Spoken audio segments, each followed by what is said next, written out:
డబ్బుల కోసం 3 ఏళ్ల చిన్నారిని అమ్మివేసిన ఘటన శ్రీ సత్యసాయి జిల్లా కదిరి రూరల్ మండలం మరువ తండాలో చోటు చేసుకుంది.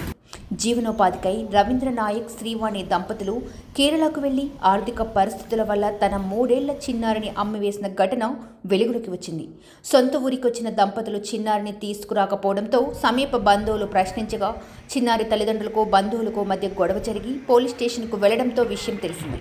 పోలీసులు కేసు నమోదు చేసి చిన్నారి ఆచూకీ కోసం ఓ ఎస్ఐతో పాటు 2 మహిళా కానిస్టేబుళ్లు మరికొంతమంది సిబ్బంది చిన్నారి తల్లిదండ్రులను తీసుకుని కేరళకు వెళ్లినట్లు కదిరి అప్గ్రేడ్ సిఐ నిరంజన్ రెడ్డి తెలిపారు.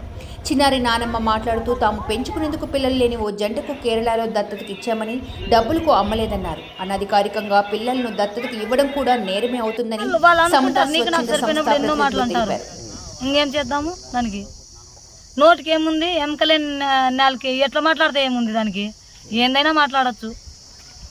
18 ఏళ్ళు పంపించేసేదే మేము పోతాండాం వాళ్ళు వస్తున్నారు. మేమంతా ఇదైనప్పుడు కాన్నోళ్ళు ఎన్నో ఎత్తుతారు. కాన్నోళ్ళ మాటిని ఎట్లా చేస్తే మేమేం చేసేది లేదు. 4 సంవత్సరాలు.